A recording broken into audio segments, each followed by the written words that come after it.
Welcome to Lynn Cullen Live. Talk radio without the static. Email your questions and comments to lynncullenshow@gmail.com. And now your host, Lynn Cullen. Hey there, and welcome to you. I'm reading the obituary for Norman Lear. What a wonderful man. what a great life. It said that when his death was announced, the spokeswoman did not provide an immediate cause. Well, duh, he was 101. What do you mean immediate cause? God. I don't know. On death certificates, do they ever just say old age? I mean, they, whatever. Anyway, always that goofy hat, too. There was something so cute about him, the person, and very serious, as many very funny people are. And I just in reading the obituary, I've learned a lot of things I did not. That when he first pitched the idea of All in the Family, the networks were just like, "Are you kidding me? We're not touching that. It's way too risky." And then he went to Mickey Rooney, the diminutive actor who had such a long career himself. He went to Mickey Rooney and saw him as Archie Bunker. And Rooney took a look at it and said, "They're going to shoot you dead." He didn't want to do it. He too thought, "Whoa, no, too risky."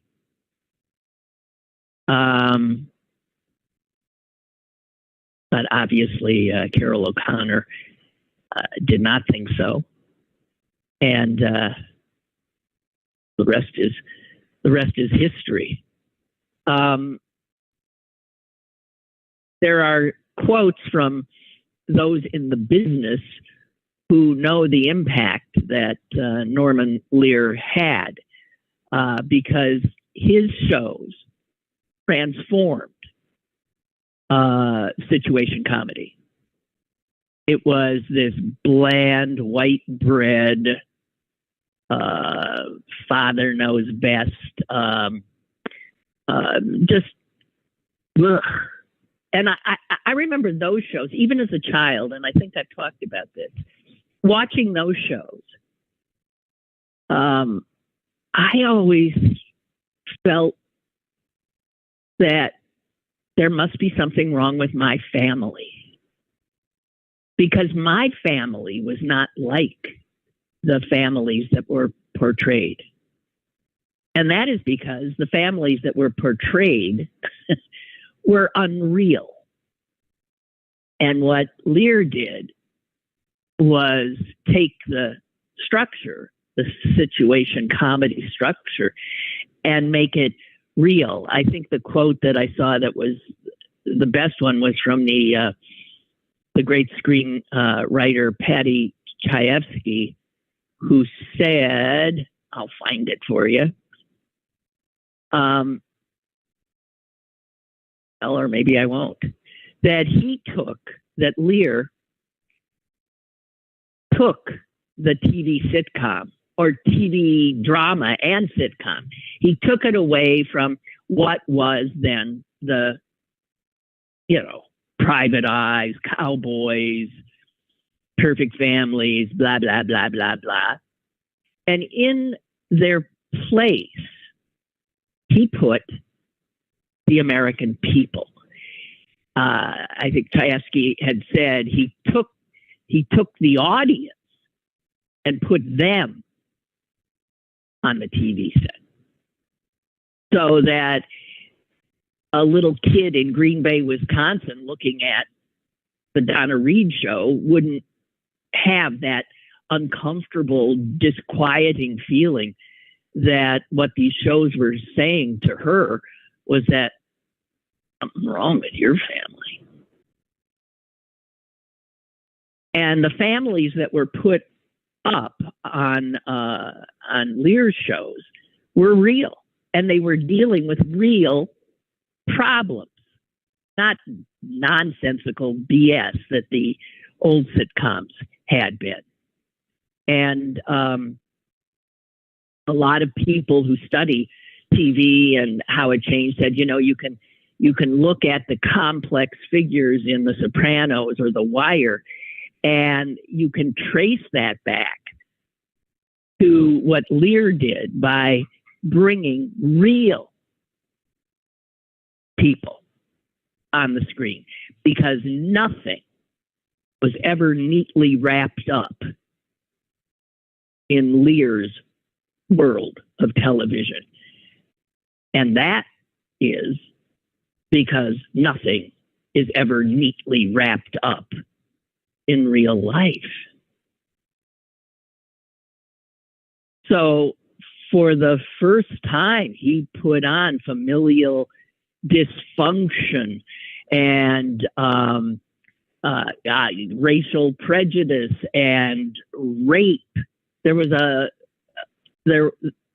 Edith was almost raped in one of the, you know, you wouldn't see that on the Donna Reed show. The struggle of Black families, all of that came from this man, All in the Family, Sanford and Son, Maude. He dealt with abortion on Maude. She had an abortion. My God. And you realize that what he did was, a lot of what he did would not be on TV now. I don't know if that means we've regressed. I suspect it does in some ways. His characters were real. They were complex. They were deeply flawed. They were human. There's a quote here in the Washington Post obituary that is an exchange from the first episode. And you can imagine how this sent Americans reeling. And this, for instance, is something that you could not have on TV now. This is from the first episode of All in the Family. And Archie Bunker, Carol O'Connor, is saying this. And I'll say, I'm about to say words that cannot be said anymore, okay? Here's Archie's line. If your spicks and your spades want their rightful share of the American dream, let them get out there and hustle for it like I done. I didn't have no people marching and protesting to get me my job. And the next line is Edith, his wife, saying, no, his uncle got it for him.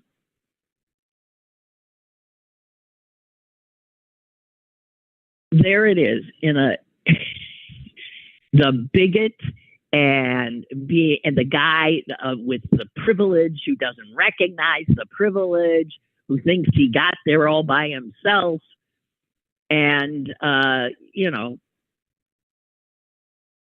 Edith correcting that. Norman Lear says that Archie Bunker was based on his father. And he and his father engaged in these kinds of arguments. His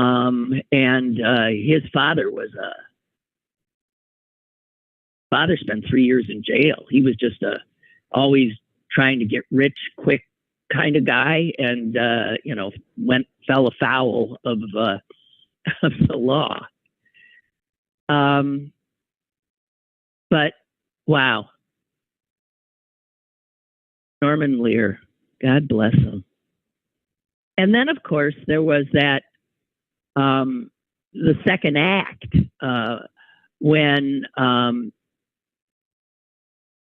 after that string of television changing hit shows, he founded an organization called People for the American Way, and it was an effort to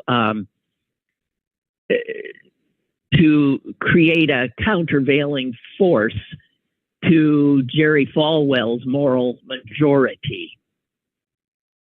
And initially, its mission, People for the American Way, was to create a liberal group aimed at preserving the separation of church and state.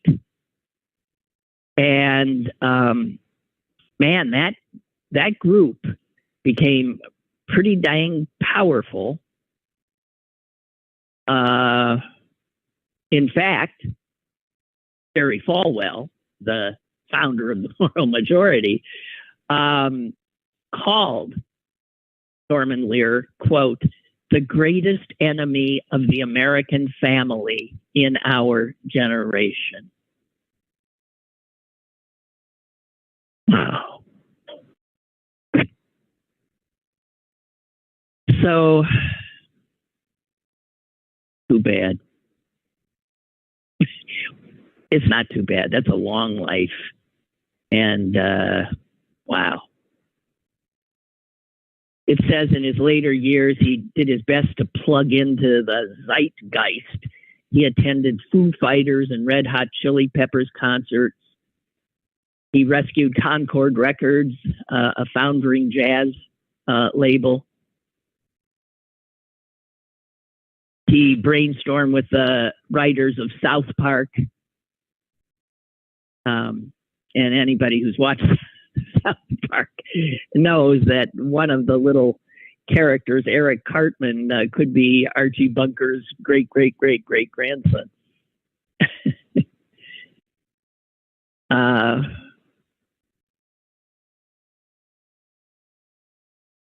So, Norman Lear. That is a life well lived. A long life well lived. And I, who was never a sitcom aficionado, did appreciate his sitcoms. Although I was not a regular. I just was not into TV. It's so bizarre. I was never into television as a young person. And I was never into TV. I was never into radio. Like so many teenagers, I didn't sit and listen to them. It's weird as I think back on it, that someone whose, formative years did not have much room for television and radio, I ended up in them. It's weird.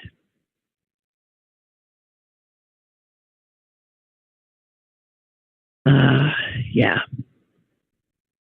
Okay, so Time Magazine, which I guess still exists, has named its Person of the Year, and it's Taylor Swift, which I guess you could make an argument for, and you could make an argument against in this most serious of years. But in her way, she has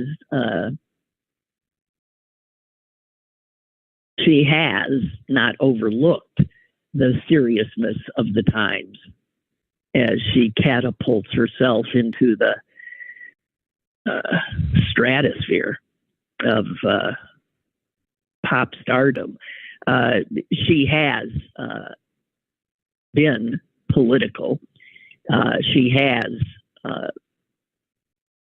politicized, I think, a lot of young women, especially, which, that's good.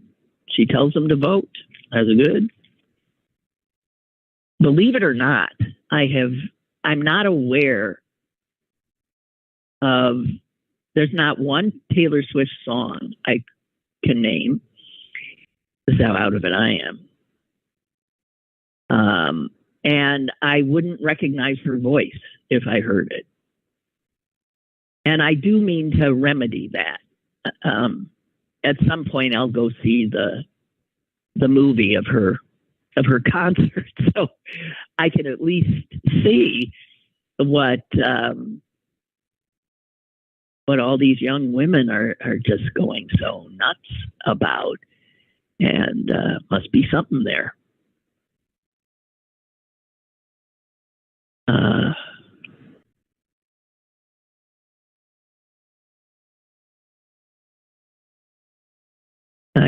I have not seen this. Excuse me. It's oops. Never mind. Okay. I mentioned the horror of Santos yesterday, and I said I wasn't quite thrilled with Fetterman, giving him money so that he could then troll Senator Robert Menendez. I think I was on my high horse about the unseriousness of all this and how it's part and parcel of just the sort of juvenilia that passes for adult behavior now. And it's not as if, I as an adult sometimes, I'm not a stodgy person, I don't think. I'm not a stick in the mud. I think there's nothing I like more than laughter, for instance. And I do want to return. Somehow it came back to me. Please help me here. My problem with religion, I think we better add an S to that. Problems with religion are many. But the one thing that I can't get around is I'm not aware of religion, and I can't speak for all of them, but my guess is that Judaism, Christianity, Islam, there's no humor. To me, it's such an intrinsic part of what makes life rich and sometimes even bearable. Humor. And how could something so basic be left out? And maybe that lack of humor has something to do with my reticence since day one of not quite being able to connect with religion. Because if I were to make a list of what I value in a fellow human, a sense of humor is up there, is way up there. The ability to laugh, the need to laugh. So, I don't know. I don't get it. Speaking of religion, I love this. Don't know if you saw it. Oops, sorry. That was me. I don't know if you heard that. Let me find it. It's about a school board in Bucks County, I think. Yeah, in Central Bucks School Board. They swore in their new school board the other day, and they have a new school board president. This is a woman named Karen Smith. who was never involved in electioneering before, wouldn't have said she would ever choose to run for any office. But what she was seeing in her school district and the effort to ban books by some, and this sort of growing right-wing takeover of school boards alarmed her so that she ran, and dang it, she won. So Karen Smith was sworn in the other day. I'm looking at a picture of her husband is holding the book. She was sworn in on a stack of books, and not the Bible. And she was sworn in on a stack of banned books.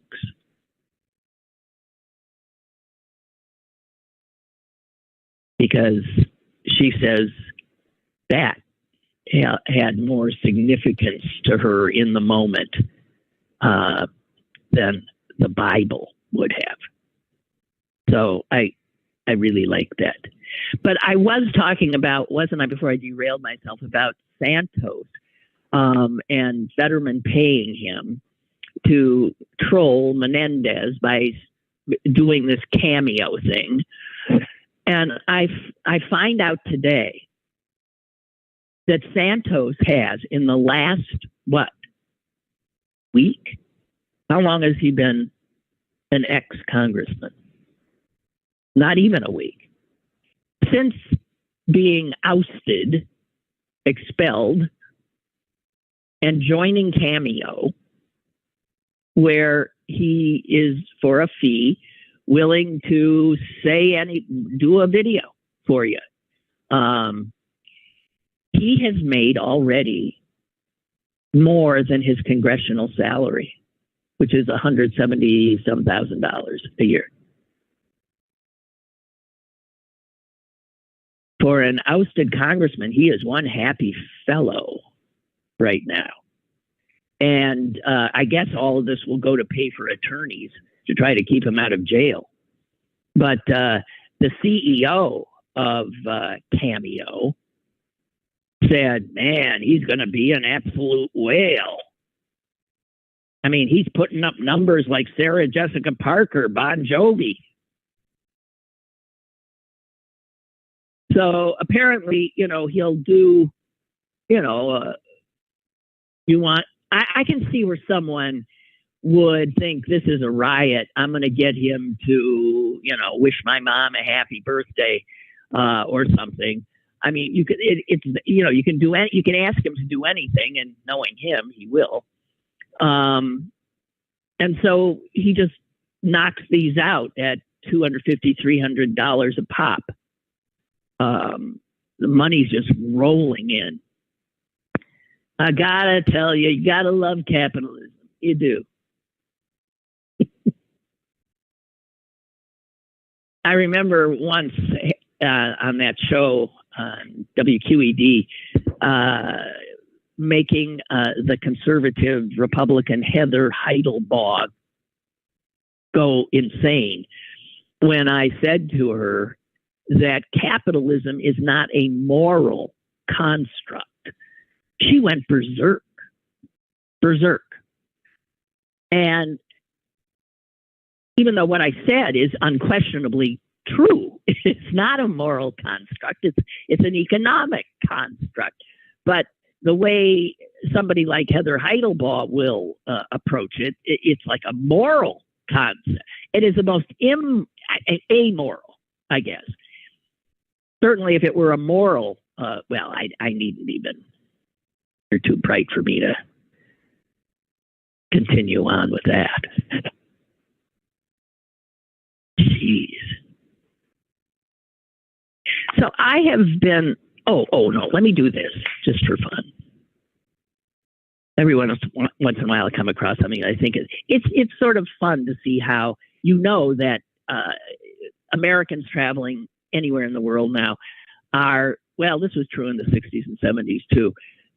Pretending they're not Americans. You can always say you're Canadian, you'll probably pass. But because we're seen as, I don't know, boors and Trumpians and all of that. And here is a Brit on his astonishment that the American people elected Donald Trump and could well do so again. And I have to, during this rant that he did, I have to say that there were times when I wanted to say, excuse me. Excuse me. You Brits aren't doing much better than we are. Boris Johnson, he was a buffoon, a right-wing performative buffoon. You guys, I admit Trumps it, but he's trying to explain why Brits don't like Donald Trump. And he says, okay, a few things spring to mind. Trump lacks certain qualities which the British traditionally esteem. For instance, he has no class, no charm, no coolness, no credibility, no compassion, no wit, no warmth, no wisdom,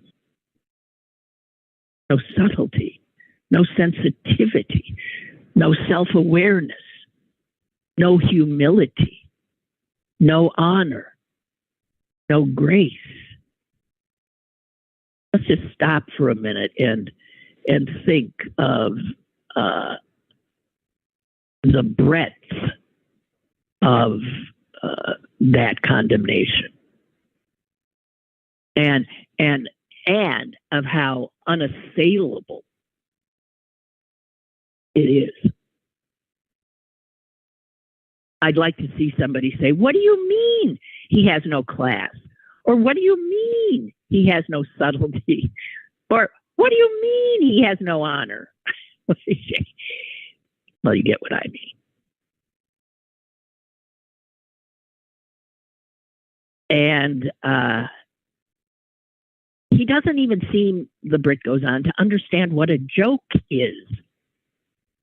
His idea of a joke is a crass comment, an illiterate insult, a casual act of cruelty. Yeah. He goes on, Trump is a troll. And like all trolls, he is never funny and he never laughs. He only crows or jeers. And scarily, he doesn't just talk in crude, witless insults. He actually thinks in them. His mind is a simple bot-like algorithm of petty prejudices and knee-jerk nastiness. There is never any underlayer of irony, complexity, nuance, or depth. It's all surface. And while some Americans might see this as refreshingly upfront, well, we don't. We see it as having no inner world, no soul.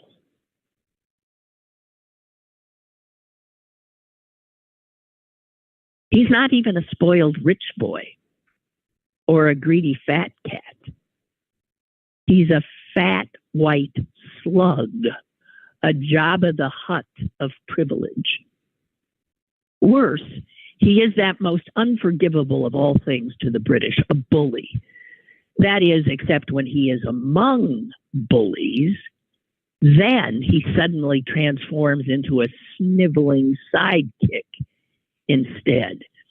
I most appreciate that because it explains, and it's so fascinating how this consummate bully boy, when in the presence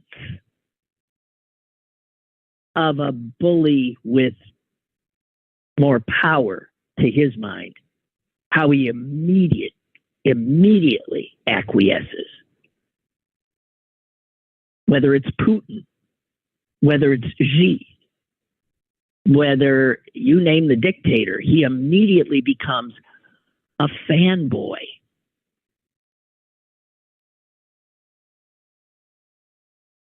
This guy goes on, there are unspoken rules to all of this. The Queensberry rules of basic decency. He breaks them all. He punches downwards, which a gentleman should never do. And every blow he aims is below the belt. He particularly likes to kick the vulnerable or the voiceless. And he kicks them when they're down. So the fact that a significant, perhaps a third of Americans, it's more than that, I think, look at what Trump does, listen to what he says, and then think, yeah, he's my kind of guy. And that's a matter of some confusion and distress to British people. Because Americans are supposed to be nicer than us. And mostly they are. And because you don't need a particularly keen eye to spot a few flaws in this man. And it's that last point that is what especially confuses and dismays us Brits and many other people too. His faults seem pretty bloody hard to miss. After all, it's impossible to read a single tweet or hear him speak a sentence or two without staring deep into the abyss. He turns being artless into an art form. He is a Picasso of pettiness, a Shakespeare of shit. His faults are fractal.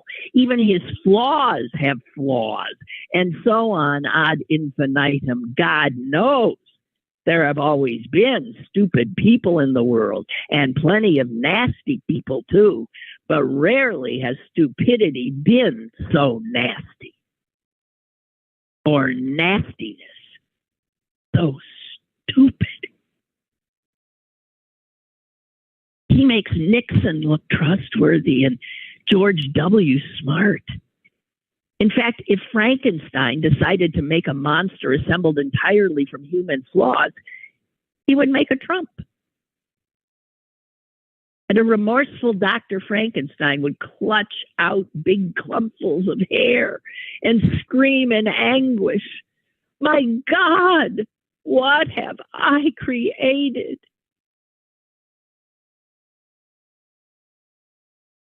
That's from a guy named Nate White.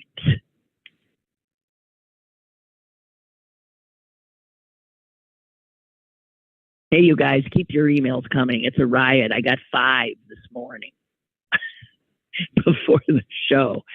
My list is growing very, very long. There is a chance that I will not be where you're used to having me be after the new year. And I need you to be able to know where I might end up. So that's why I need your emails so that I can let you know. Okay. And I will always be available to you here at Lynn Cullen Show at gmail.com.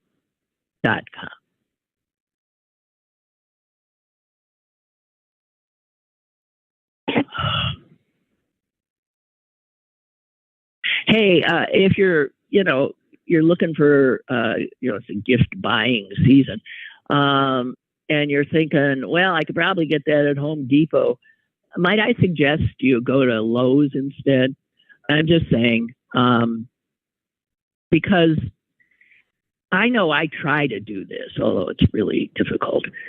I don't like giving my money to corporations that then take the money and give it to, people like Donald Trump. And if they're very out front about that, as Home Depot is, then, you know, that even though Home Depot is, I have a Home Depot very close to me. The Lowe's is much farther away. Big friggin' deal.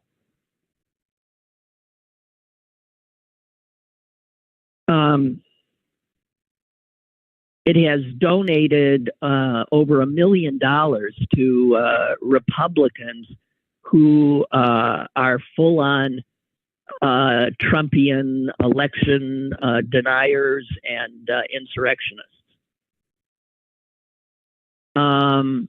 They constantly are giving money to what we would call the Sedition Caucus.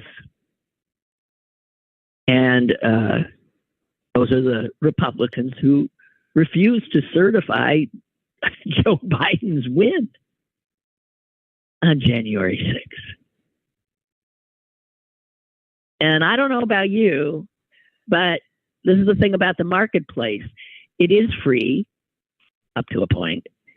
You are free to put your money, to spend your money in places that you would like to support in some way, and certainly free to keep your money away from corporate entities that actively work to subvert American democracy.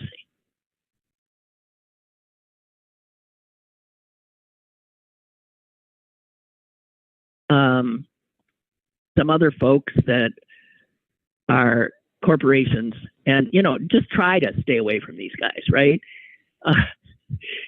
UPS, they like giving money to these guys. AT&T, Comcast. That's my cable provider. I give them money. They turn around and give some of my money to seditionists. General Motors, Lockheed Martin, just doing business. That's all. That's all it is. It's grease in the palms, just corrupting the system. It's the American way. It's what we do.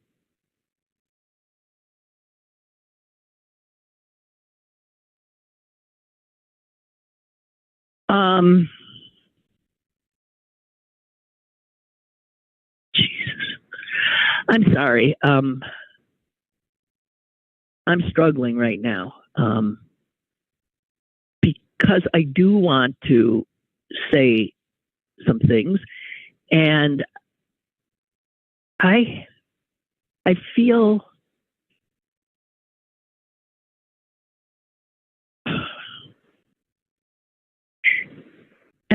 such trepidation because I think I have a pretty good sense of how what I say will be received, and by a lot of people.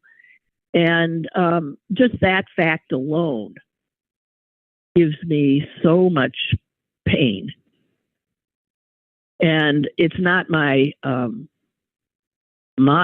style to silence myself for fear that I might offend people if, in fact, I'm saying what I truly believe or feel. But I must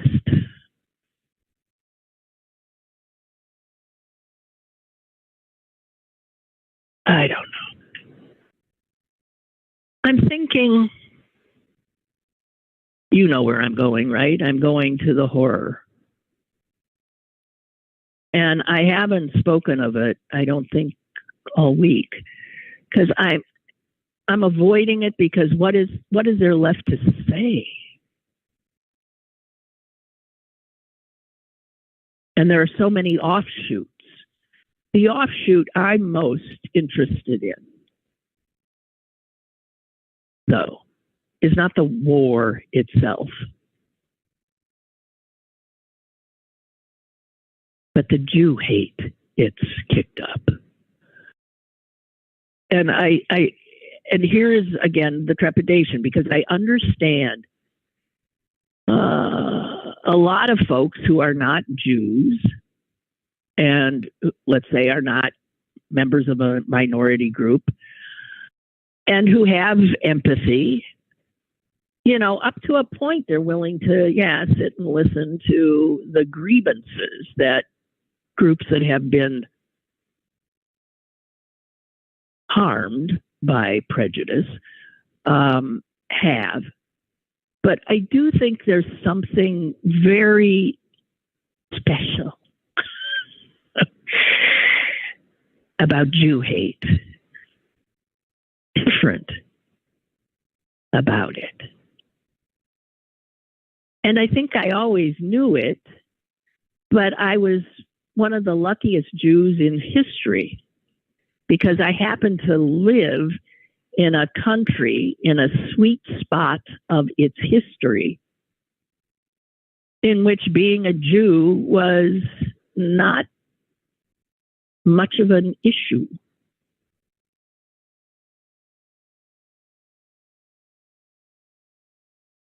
And I've told you how, as a child, I couldn't comprehend how a civilized people like the Germans could stand by and watch their Jewish neighbors and friends be terrorized and then tortured and then murdered. And I think now I'm getting close to seeing it, and it gives me such pain. And there's nothing I can do. I mean, it's like if you're a Black person and you're fully aware that a lot of people, upon seeing you, immediately have like a reaction because of your skin color. That's it. They have a reaction depending on what the situation is. You know? If you're a Black guy and it's a relatively deserted street or sidewalk and they're walking right at you, you might feel fear, right?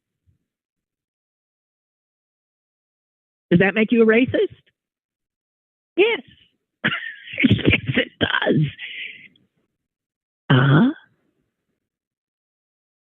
And none of us, no human, Black, white, red, yellow, purple, and orange, female, male, and anything in between or beyond, no human being is immune from this kind of reaction to somebody who is seen as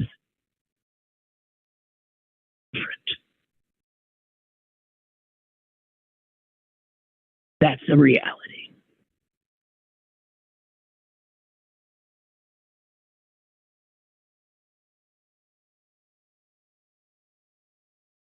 But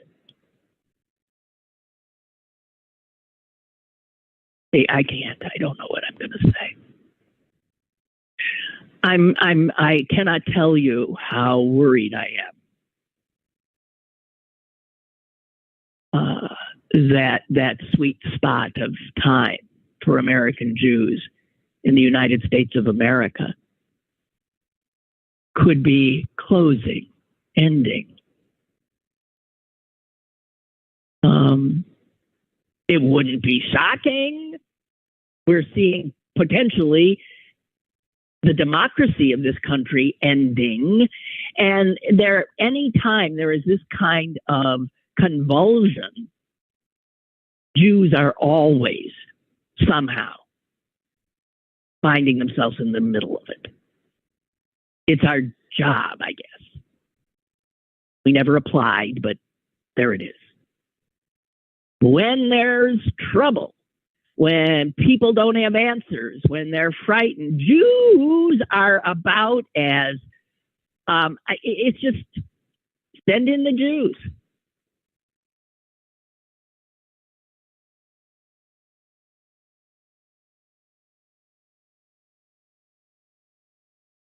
I cannot tell you, I have not been sleeping. My head just is racing around. I was looking at City Paper today, and they have a picture of a march. I guess it was Saturday, a pro-Palestinian march. Fine, got no problem. But it was a banner that got my attention, and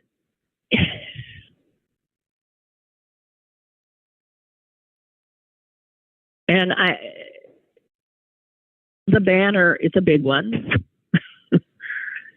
being held by a number of people at the front of the march, and it's big letters, and it says, "It's not war," and there's quotation marks around war.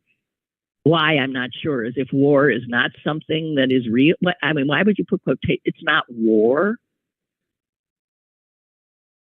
It's genocide. That's the second line, and the genocide is in red.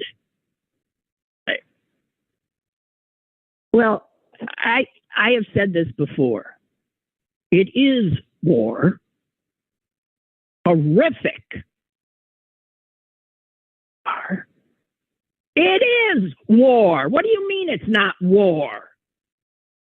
Just saying it doesn't make it so. And guess what else it isn't? It is not genocide. Look it up. Look up the friggin' word. It is not genocide. If Israel was bent on genocide of Palestinian people, well, they've certainly had ample opportunity for 75 years, and the Palestinian population has grown.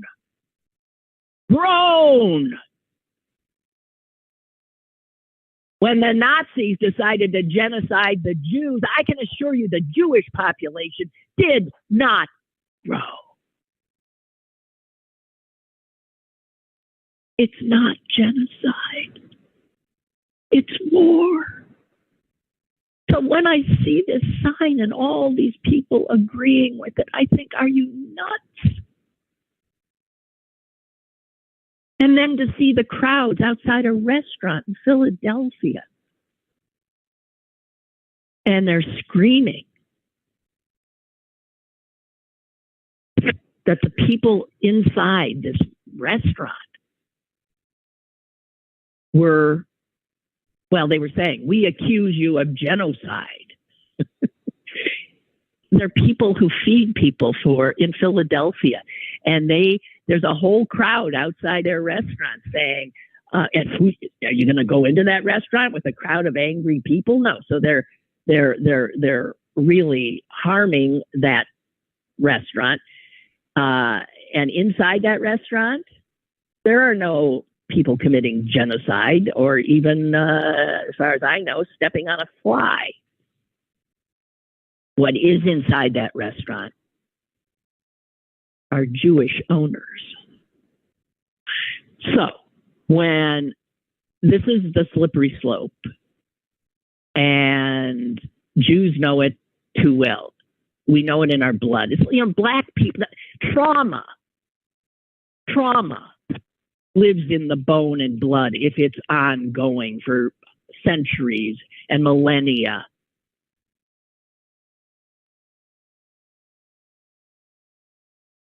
And so even a Jew growing up in this sweet spot in history and geography and time, as I have, believe me, the hair on the back of my neck is standing up.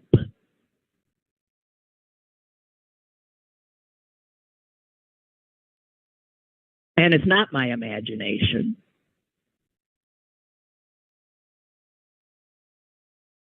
People are going to die again.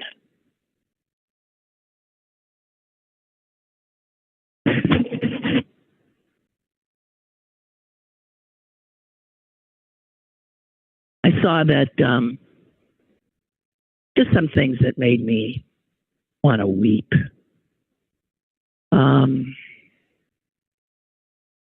there was a,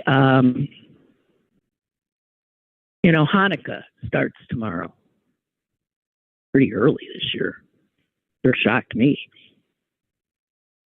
So there was an art festival in Virginia somewhere, I don't know, that is being held now, and they had scheduled a menorah lighting for tomorrow night, and that has been canceled.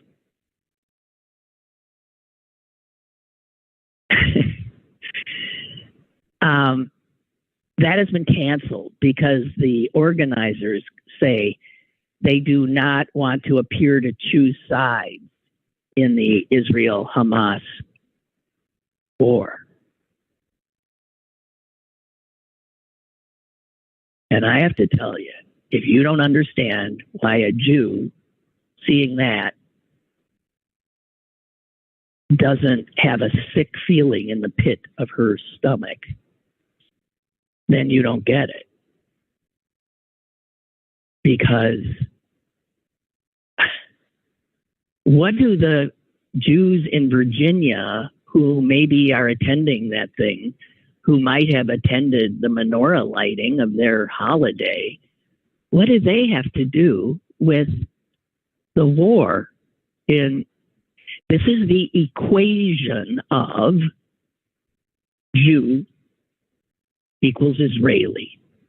Israeli equals Jew. And this is, I'm sorry to tell you, anti-Semitism. Anytime Jews around the world are collectively held responsible for something other Jews might be doing, like Bibi Netanyahu or Israel,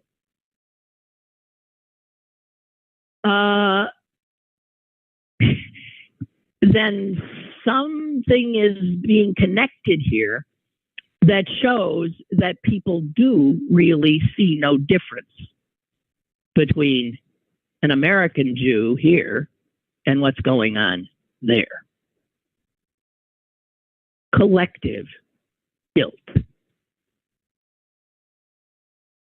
And I need to get off my chest one more thing that I just went berserk when I saw.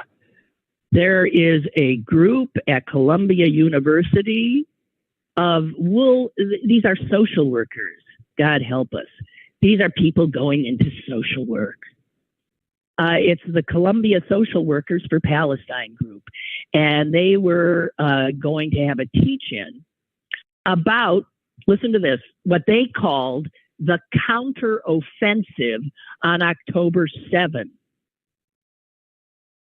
That was the murderous slaughter and rape, the burning alive of babies and families. And the Columbia Social Workers for Palestine want to teach anyone who attends that while that might have appeared to be, it was a counteroffensive. And they want to talk about the centrality of revolutionary violence to anti-imperialism. These soon-to-be social workers want to talk about why, in fighting the man, you have to be able to engage, I guess, in violence, in revolutionary violence, like raping women, mutilating their bodies, forcing children to watch their parents die.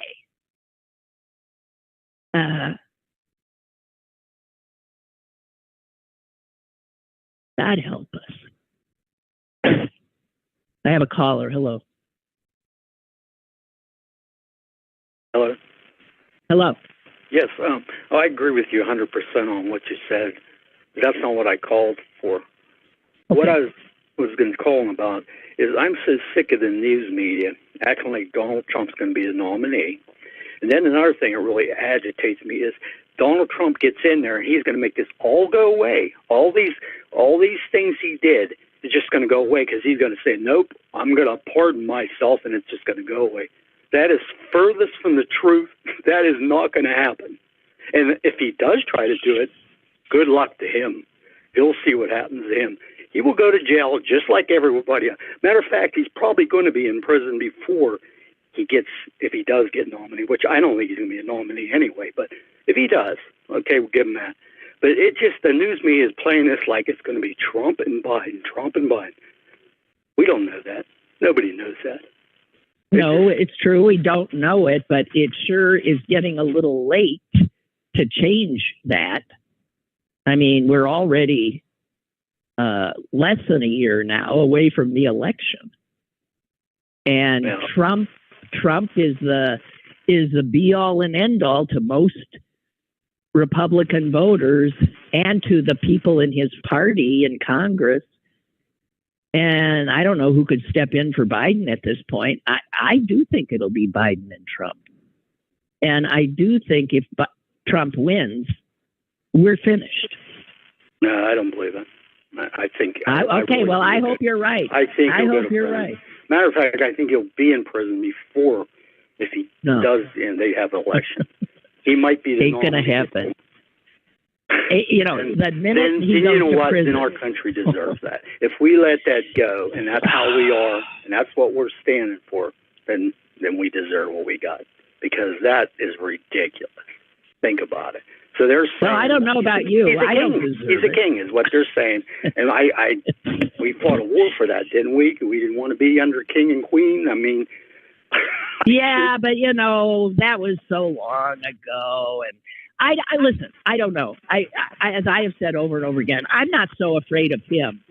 I'm afraid of all of these Americans who will vote for him. I don't think he could win anyway. They're not going anywhere. Just don't believe he could win. I don't believe in his polls. They're so fake. Let me ask you one thing.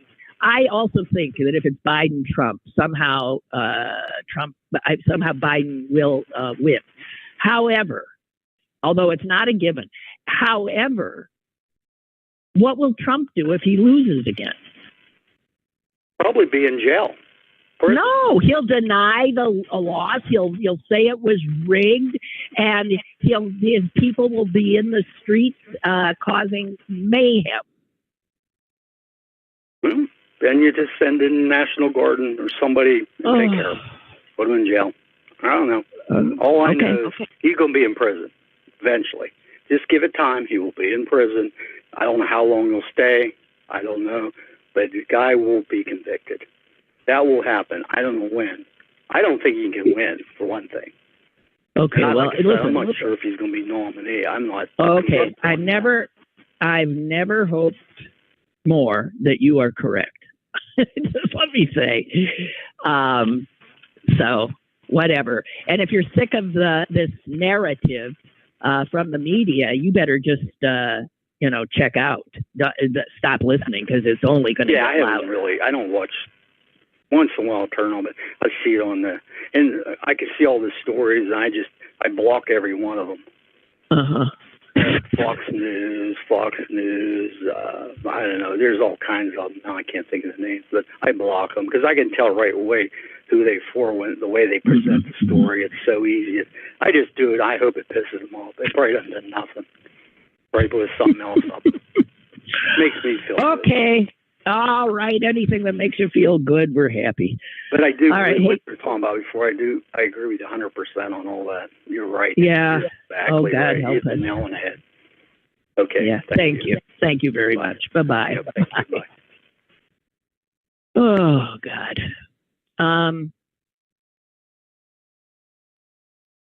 I wanted to share this line from a Maureen Dowd column days and days ago, because it hits the nail. Did somebody just say hit the nail on the head? I think I'm repeating it.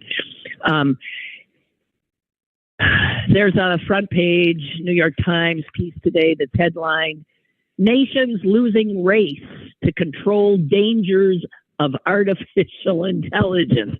Yeah, well, that's a given.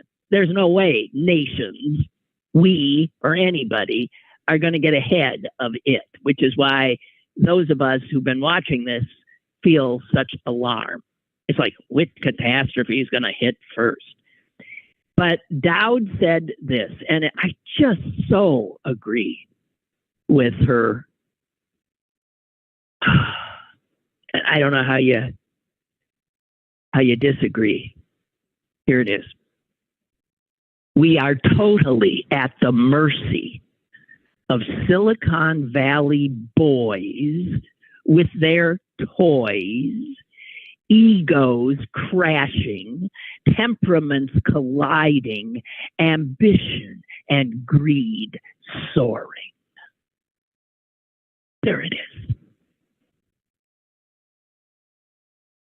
It's come to that. We're at the mercy of these boy men and their egos and their greed. And they could take the whole thing down. And they go into the history books if there'd be anybody left to write history books. But the only people who'll be around writing history books aren't people at all, but, whatever, machines. Anyway, that's it for me today. God. Oh, gosh. Send me your damn emails. I'm sorry. Didn't mean to scream. Send me your emails, please. Lynn, I think I would know my Lynn Cullen Show at gmail.com. Have a good one.